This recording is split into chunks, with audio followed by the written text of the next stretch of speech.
Halo semuanya, selamat datang lagi di channel Asri Aitko. Hari ini kembali lagi aku mau nge-review drama Korea. Dan drama Korea yang bakalan aku review ini tuh adalah drama Korea terfavorit aku di antara sekian banyak drama Korea bagus yang tayang akhir-akhir ini. Drama apakah itu? Yaitu drama Korea 39. Buat yang belum tahu, jadi drama Korea 39 ini tuh menceritakan tentang kisah hidup 3 orang perempuan di akhir masa usia 30-an mereka menjelang 40. Dimulai dari kisah tentang persahabatan, terus kisah tentang percintaan, dan realita apa aja sih yang biasanya ditemui oleh mereka yang ada di rentang usia tersebut gitu. Selain karena premis ceritanya, tokoh-tokoh yang ada di drama Korea ini juga menarik banget. Jadi tokoh utamanya tentunya ada 3 orang perempuan. Yang pertama ada Son Ye Jin yang berperan sebagai Cha Mi Jo, terus Jeon Mi Do yang berperan sebagai Jung Chan Yong, dan ada Kim Ji Yeon yang berperan sebagai Jang Ju Hee. Nah tapi sebelum aku nge-review lebih lanjut tentang drama Korea favorit aku ini, aku mau ngasih tahu informasi dulu buat kalian yang mungkin lagi butuh shampoo yang bikin rambut kalian gak lepek. Di sini aku mau kasih lihat shampoo yang akhir-akhir ini aku pakai, yaitu shampoo dan conditioner dari Scarlett. Jadi sekarang ini mereka udah mengeluarkan produk untuk perawatan rambut selain juga skincare yang biasanya kita pakai.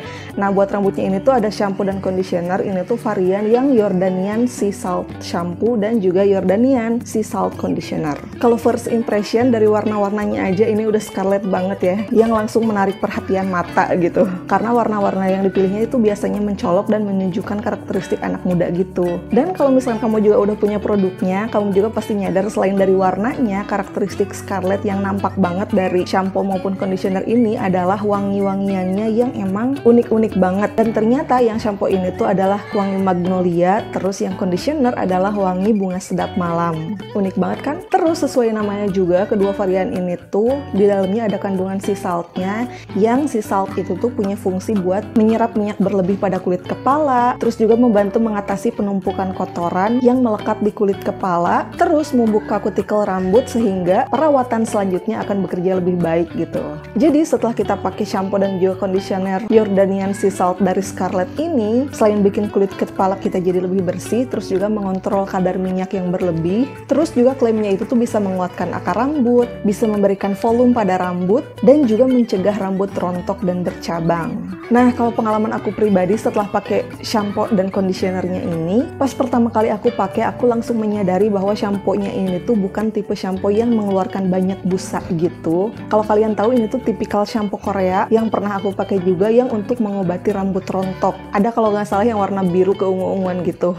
Pernah aku share juga di Instastory aku. Nah tipe-tipenya tuh yang kayak gitu, cuman emang ini lebih berbusa sih dibanding yang itu. Tapi kalau dibanding shampoo-shampoo yang ada pada umumnya di pasaran gitu, ini tuh emang cenderung nggak begitu banyak mengeluarkan busa gitu. Terus perbedaannya juga bisa kita lihat dari teksturnya yang emang dia itu tuh cenderung lebih kental padat gitu, nggak yang licin cair. Makanya bisa kebayang lah ya, itulah kenapa dia jadi nggak terlalu mengeluarkan banyak busa. Tapi kalau misalkan kita campur dengan air, itu tuh bisa lebih kelihatan si busanya pas kita pakai.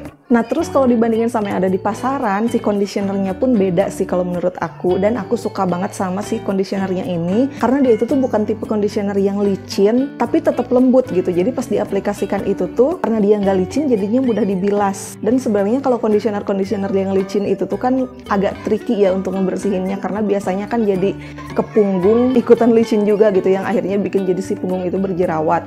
Nah cuman kalau conditioner yang dari Scarlett ini menurut aku enak banget pas dibilas itu tuh dia nggak ada efek licin yang nggak enak gitu. Jadi tetap lembut tapi gampang dibilas. Dan hasil yang aku rasain setelah pakai shampoo dan conditionernya ini, rambut aku itu tuh beneran kelihatan lebih bervolume dan jadi kelihatannya itu tuh lebih tebal gitu. Dan yang aku suka juga adalah ada beberapa shampoo yang klaimnya itu tuh emang buat bikin rambut bervolume, tapi si bervolumenya itu tuh biasanya aku rasainnya tuh jadi cenderung agak kering gitu.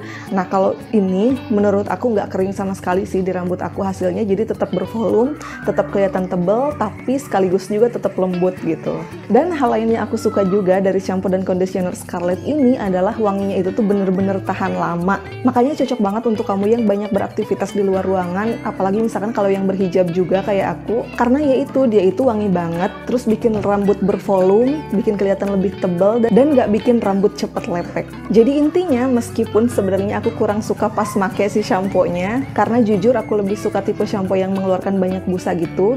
Tapi itu tuh nggak apa-apa banget karena aku bisa ngerasain hasilnya, dia ngasih apa yang aku butuhin gitu. Kalau misalkan kamu tertarik, ini tuh sebenarnya udah ada juga di official store mereka, tapi kalau misalkan kamu takut dapet barang yang palsu, ntar aku bakalan cantumin link di description box. Oke, sekarang kita lanjut lagi ke review drama Korea 39.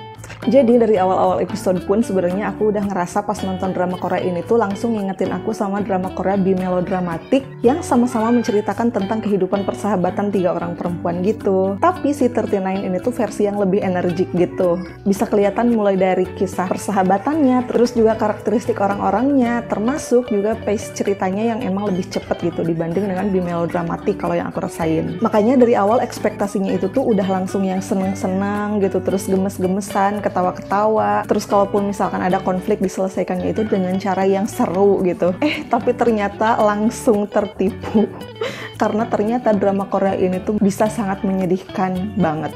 Jadi ujung-ujungnya dibanding ngingetin sama bimelodramatik, si 39 ini tuh jadinya lebih ke kayak drama Korea Dear My Friend, salah satu drama Korea yang paling aku suka juga, drama Korea yang aku sayang. Soalnya sama seperti Dear My Friends, di drama Korea 39 ini juga ceritanya itu tuh tentang saling bergantung ke sahabat, terus juga tokoh-tokohnya itu tuh perempuan-perempuan yang mandiri, dan juga tentang kehidupan yang sangat manusiawi. Nah, meskipun persahabatan yang kayak gini tuh emang udah jarang banget ya ditemuin di zaman sekarang, karena ini tuh emang sebegitu eratnya, tapi menurutku sih tetap nggak terkesan mengawang-awang, karena situasinya itu tuh emang believable gitu. Jadi mereka itu tuh udah bersahabat dari remaja, terus juga udah deket sama keluarganya masing-masing, dan mereka sama-sama belum menikah, jadi otomatis mereka itu tuh masih saling mengandalkan, karena kayak ada di umur yang sama, tapi fase kehidupannya itu tuh nggak beda jauh juga gitu, dan orang yang mereka butuhkan untuk bergantung itu tuh ya sahabat mereka gitu. Makanya nggak heran kalau misalkan sampai sekarang mereka masih saling mengandalkan dan persahabatannya juga kerasa masih erat banget gitu. Terus kita juga bisa ngerasain kehangatan persahabatannya itu tuh dari tone warna yang dipilih di drama Korea ini, yang menurut aku itu tuh bikin jadi lebih hangat gitu. Ditambah lagi dengan dekorasi-dekorasinya, termasuk dekorasi rumahnya yang terasa homey banget, sehingga selain bikin hangat juga bikin kita itu kayak ngerasa lebih deket sama karakter-karakternya dan jadi sayang gitu sama mereka. Ditambah lagi kehidupannya yang emang realistis banget, termasuk tentang hubungan persahabatan mereka. Jadi ini kan ceritanya bersahabatnya itu tuh ada 3 orang perempuan. Nah, cuman di persahabatan yang bertiga kayak gini biasanya ada kalanya di situasi-situasi tertentu cuman deket sama 1 orang aja gitu. Jadi nggak langsung cerita kedua-duanya. Tergantung situasi apa yang lagi kita hadapi. Nah, itu tuh menurut aku realistis banget sih. Jadi nggak selalu bareng-bareng 3 orang. Meskipun ujung-ujungnya tentunya si 3 orang ini tuh tahu tentang masalah satu sama lain. Dan di sini juga dikasih lihat bagaimana kecemburuan 1 orang ini tuh yang ngerasa nggak dianggap gitu. Nah, kayak gitu-gitu tuh menurut aku bikin realistis sih. Dan kerealistisan itu juga tentunya diperlihatkan dari detail-detail yang ada di drama Korea ini, seperti tentang kebiasaan atau hal-hal apa aja yang dibutuhkan oleh mereka yang udah di akhir usia 30-an gitu. Seperti misalkan suka pijet, terus filler, sampai ke cek kesehatan.